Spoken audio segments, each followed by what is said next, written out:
For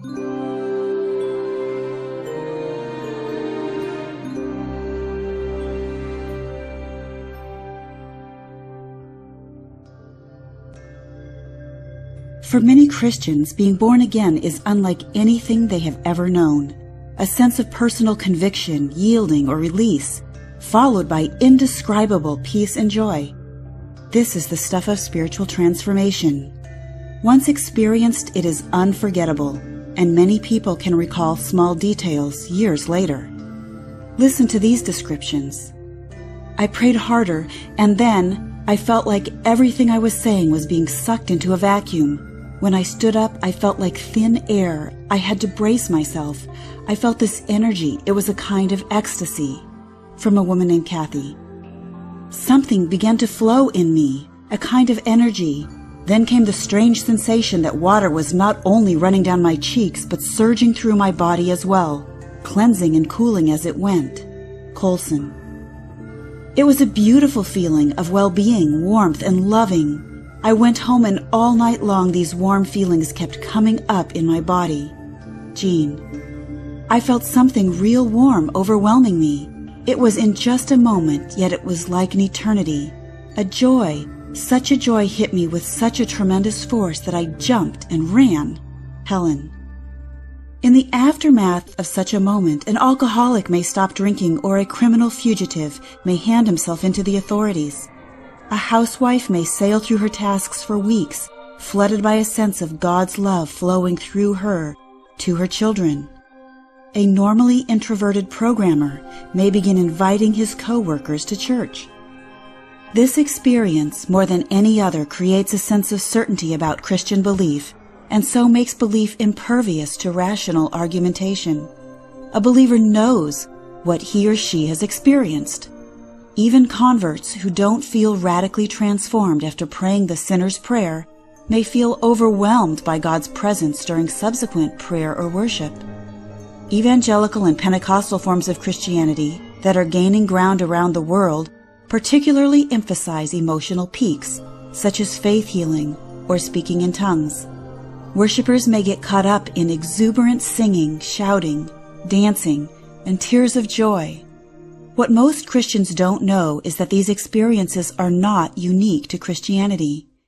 In fact, the words I just quoted come from two born-again Christians, a Mooney, and an encounter group participant.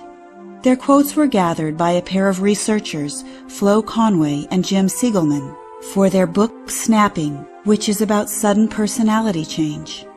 The first edition of Snapping focused on small countercultural cults and self-help groups that sprang up in the 1960s and 70s, such as Hare Krishna, Transcendental Meditation, EST, Mind Dynamics, Unification Church, Scientology, and others. When asked about whether evangelical Christianity might fit the pattern, Conway and Siegelman were reluctant to say yes. Now, though, they admit that, quote, in America today, increasingly that line between a cult and a legitimate religion cannot be categorically drawn. Our research raised serious questions concerning the techniques used to bring about conversion in many evangelical groups. How can a Mooney, an encounter group participant, and Christians sound so much the same? Because the born-again experience doesn't require a specific set of beliefs. It requires a specific social-emotional process, and the dogmas or explanations are secondary. Conversion is a process that begins with social influence. As sociologists like to say, our sense of reality is socially constructed. We will come back to this later. Suffice for now to say that missionary work typically begins with simple offers of friendship or conversations about shared interests. As prospective converts are drawn in, a group may envelop them in warmth, goodwill, thoughtful conversations, and playful activities, always with gentle pressure toward the group reality. In revival meetings or retreats, simple hypnotic processes draw a potential convert closer to the toggle point. These include repetition of words, repetition of rhythms, evocative music, and Barnum statements, which are messages that seem personal but apply to almost everyone, like horoscopes. Because of the positive energy created by the group, potential converts become unwitting participants in the influence process, actively seeking to make the group's ideas fit their own life history and knowledge. Factors that can strengthen the effect include sleep deprivation or isolation from a person's normal social environment. One example would be a late-night campfire gathering with an inspirational storyteller and altar call at Child Evangelism's Camp Good News. These powerful social experiences culminate in conversion, a peak experience in which new converts feel a flood of relief. Until that moment, they have been consciously or unconsciously at odds with the group center of gravity. Now they may feel that their darkest secrets are known and forgiven. They may find the kind of joy or transcendence normally reserved for mystics. And they are likely to be bathed in love and approval from the surrounding group, which mirrors their experience of God. The otherworldly mental state that I refer to as the domain of mystics is known in clinical terms as a, quote, transcendence hallucination. But this clinical term fails to reflect how normal and profound the experience can be as a part of human spirituality. The transcendence hallucination is an acute sense of connection with a reality that lies beyond and behind this natural plane. It typically lasts for just a few seconds or minutes, but may leave a profound impression that lasts a lifetime. For Christians, it may be interpreted as an encounter with a supernatural person, Jesus, or an angel. A seeker of the paranormal might be convinced of an encounter with aliens or spirits. More often, a person gets a disembodied sense of connection, accompanied by intense feelings of joy, wonder, peacefulness, or alternately terror, depending on the context. Transcendence hallucination can be triggered by neurological events, like a seizure, stroke, or migraine aura, or by a drug, such as psilocybin, but it also can be triggered by over or understimulation of the brain. Some mystics from the past have described or even drawn these events with such impressive detail that a diagnostic hypothesis is possible. Hildegard of Bingen, a medieval mystic, wrote of the intense pain accompanying her visions, and created scores of drawings that show visual field distortion in keeping with the migraine aura. In modern times, author Karen Armstrong described the seizures that she first thought to be triggered spiritually.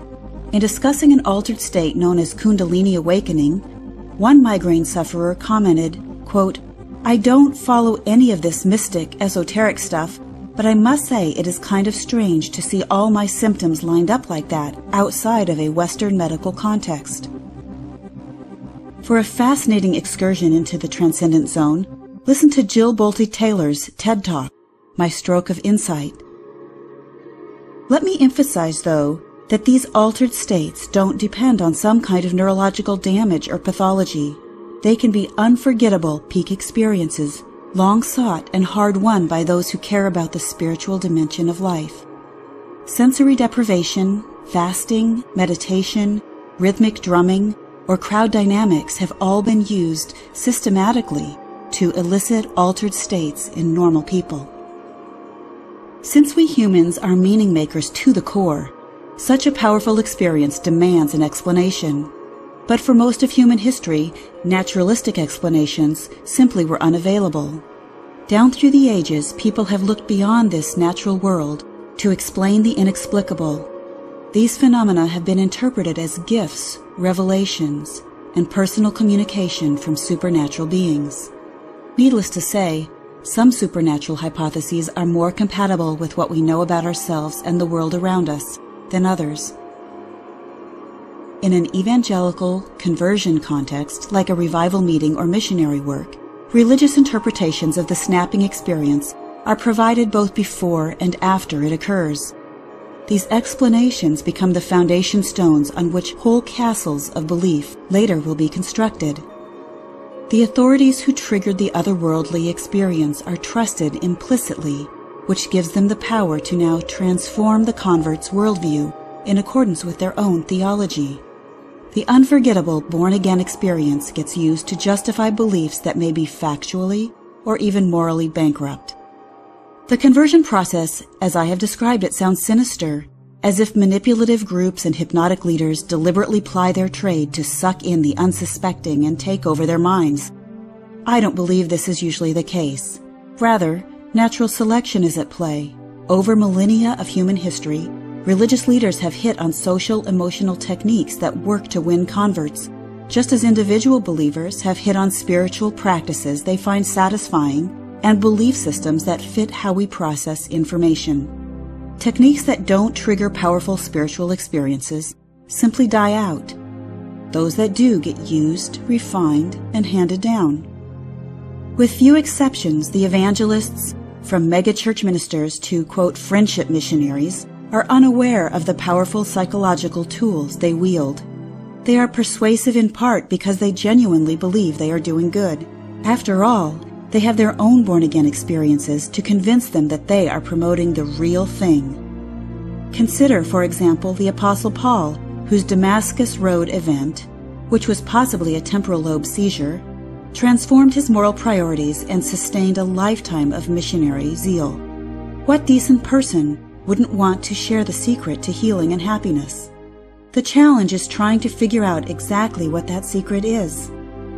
As I say to my daughters, it is not enough to be well-intentioned, even joyfully, generously so. We also have to be right.